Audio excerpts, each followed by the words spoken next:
mais difícil fica. Meu metabolismo ficou lento. Quem nunca ouviu isso?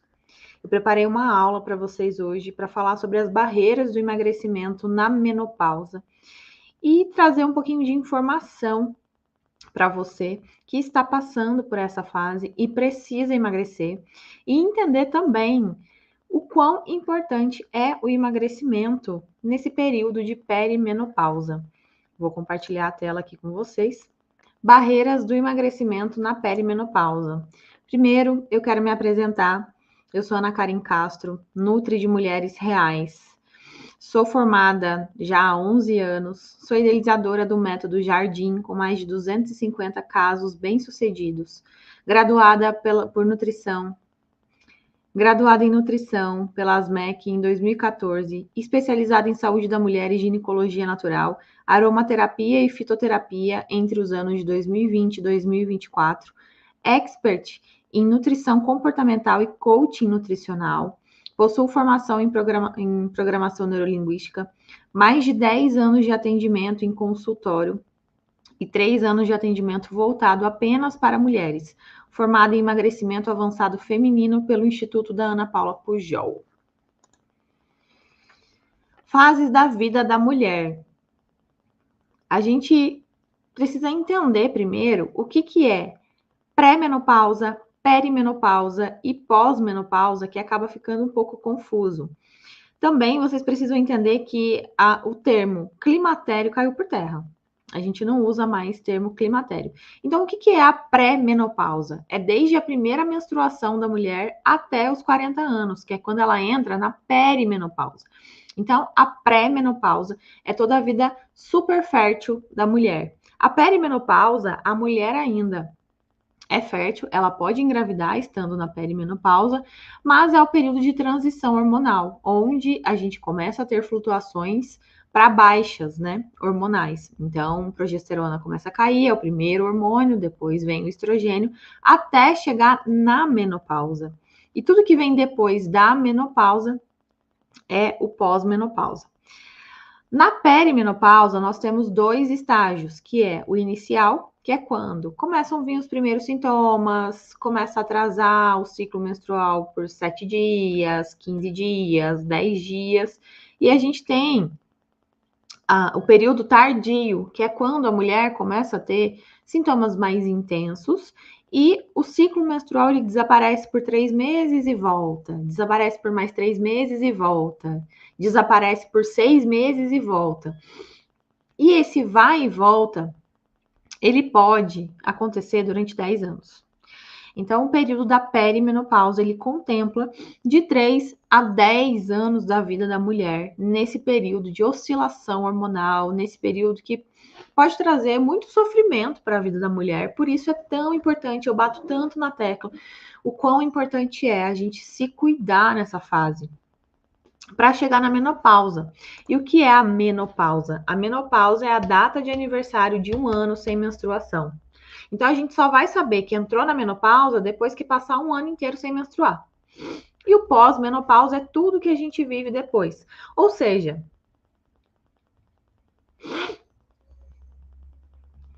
não existe estar em menopausa. Existe estar na perimenopausa e no pós-menopausa. E o que acontece com os hormônios na menopausa? Perda da função ovariana, diminuição dos níveis de SHBG, que são os hormônios ligadores, e aumento do FSH.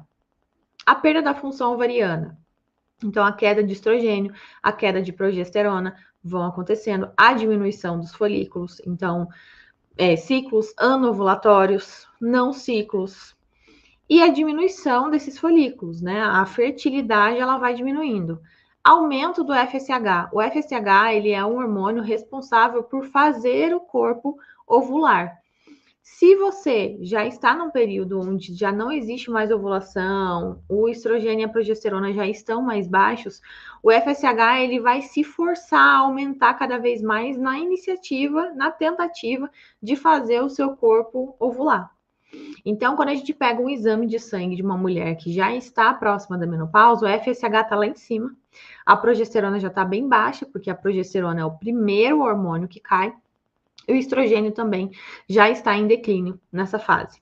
Mas lembrando que nem sempre a perimenopausa ela vai aparecer no exame logo de cara. Às vezes ela vai aparecer já no estágio avançado da perimenopausa, já bem próxima da menopausa. Não necessariamente ali no iniciozinho, que é quando a mulher começa a sentir já os primeiros sintomas. Então, um calor, um sono mais conturbado, um suorzinho à noite, uma irritabilidade, parece que a TPM fica mais intensa, dores articulares, libido um pouco mais baixa, dificuldade por engravidar, se é uma mulher que está tentando engravidar, e a dificuldade de perder peso, que é o assunto da nossa aula de hoje. E a gravidade da menopausa ela é maior em mulheres obesas, o dobro da gravidade de sintomas das complicações metabólicas da obesidade pelo resto da vida. Perder peso melhora todos os sinais e sintomas e comorbidades da menopausa. Mais de 43% das mulheres na menopausa têm obesidade. Ou seja, mais de 43% das mulheres na menopausa têm obesidade.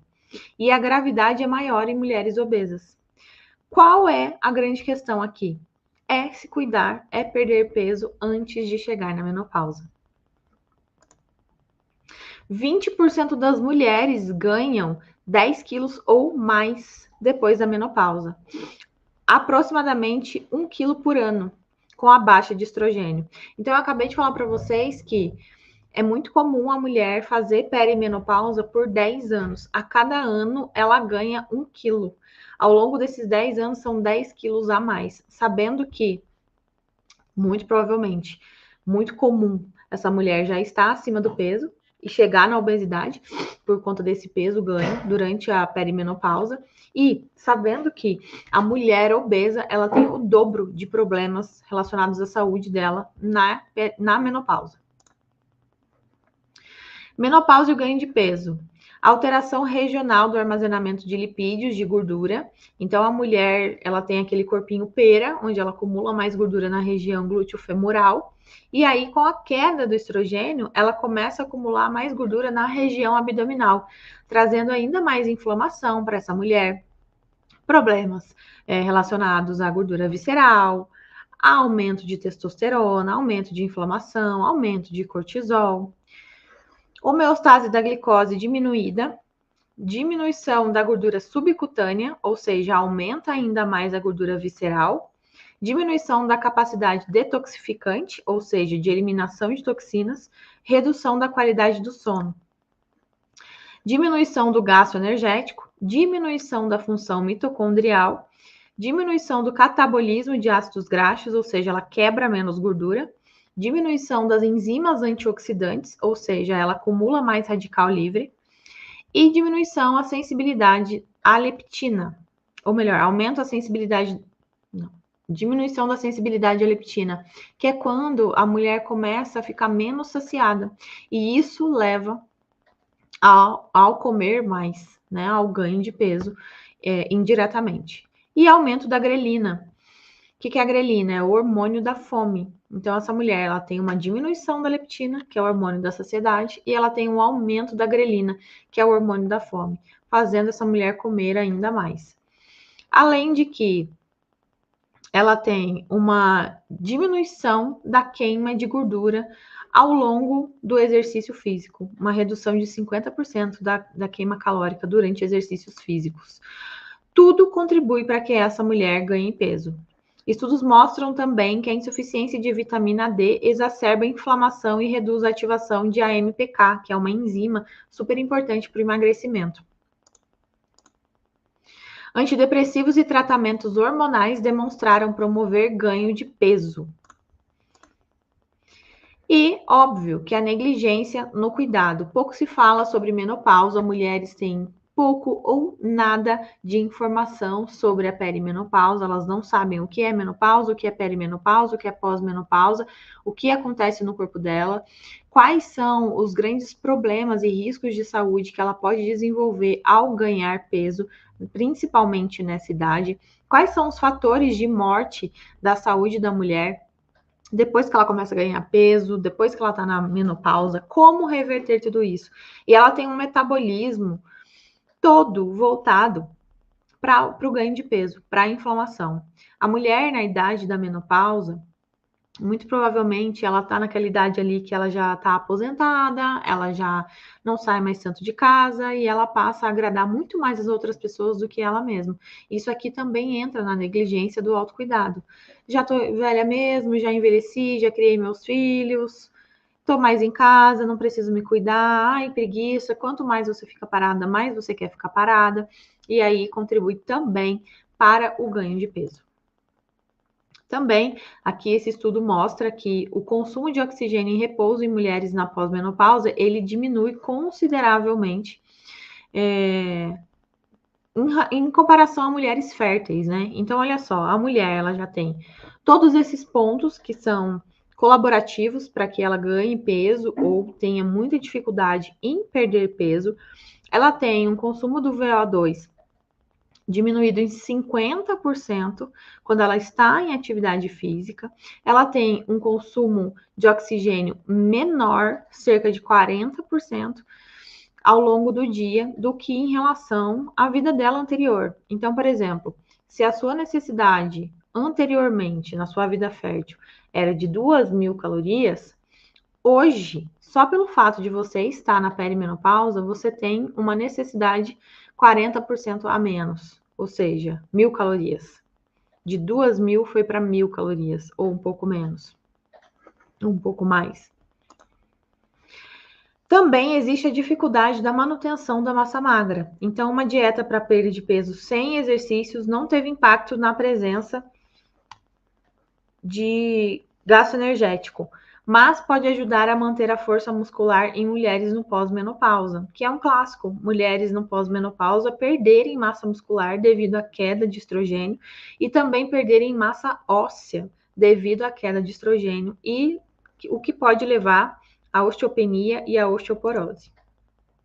Aqui esse estudo mostra a importância do uso da creatina nessa fase, então de 3 gramas por dia já traz um benefício bem grande em relação à manutenção de massa muscular e de massa óssea. Estímulo do tecido adiposo marrom, então a gente pode utilizar de alguns suplementos para estimular o tecido adiposo marrom. O que é aquela gordura do neném que a gente fala, que é uma gordura que ela pode ser utilizada metabolicamente, porque o adulto, ele costuma ter mais gordura branca, e essa gordura branca ela é uma gordura como se fosse morta, vamos dizer assim. Ela é uma gordura que não serve para nada, a gente não consegue metabolizar ela para que ela vire fonte de energia. Então, a gente acaba usando de estratégias nutricionais e suplementos para que a gente consiga escurecer esse tecido adiposo branco em tecido adiposo bege ou marrom. E o que a gente usa? A gente pode usar melatonina, fucoxantina e capsiate, regulação do T3, antioxidantes mitocondriais, então, por exemplo, a coenzima Q10, estimulantes de AMPK, estimulantes de adiponectina, e avaliar distúrbios do sono e ansiedade, que também são fatores da barreira do emagrecimento na menopausa, né? Mulheres na menopausa têm muito mais problemas com sono, mulheres na menopausa têm muito mais problemas com ansiedade, que são 2 pontos importantes a serem trabalhados. E estratégias relacionadas à alimentação. Então, ter um consumo alto em água, então, calculando mais ou menos 1 litro de água para cada 20 quilos de peso. Uma alimentação colorida, com mais vegetais, plant-based, do estilo mais mediterrâneo, então bastante anti-inflamatória, com bastante vegetais verdes escuros, frutas vermelhas, proteínas brancas, gorduras de boa qualidade, então abacate, nuts, azeite, açaí, coco, e diminuir, obviamente, o consumo de industrializados, de gorduras trans, de fritura, de pães, farinhas. E qual a melhor composição nutricional? Como eu acabei de falar para vocês, a maioria dos estudos mostram benefício em relação à dieta mediterrânea. Óbvio que dentro da dieta mediterrânea dá para utilizar várias estratégias. A dieta mediterrânea por si, ela não é uma estratégia nutricional, ela só é um estilo de alimentação. E dentro de uma dieta calculada por um nutricionista, pode-se utilizar de várias estratégias, fazer ciclos de estratégias, que é a forma que eu trabalho no consultório. para ver a melhor resposta e a melhor necessidade dessa mulher. Então, aqui nesse estudo, ele mostrou, né, que dietas hiperproteicas e dietas normoproteicas e jejum intermitente foram muito eficazes. E aí, o que precisa ser levado em consideração é a adesão e a restrição calórica, né? Que é o que conta, na verdade, é o que você consegue fazer por mais tempo, porque jejum é super interessante ser utilizado como uma estratégia. Dieta hiperproteica e normoproteica são mais tranquilas de você manter em relação à adesão, né? Pensando a longo prazo. Então, todas essas estratégias precisam ser bem pensadas e utilizadas de forma estratégica, com início, meio e fim.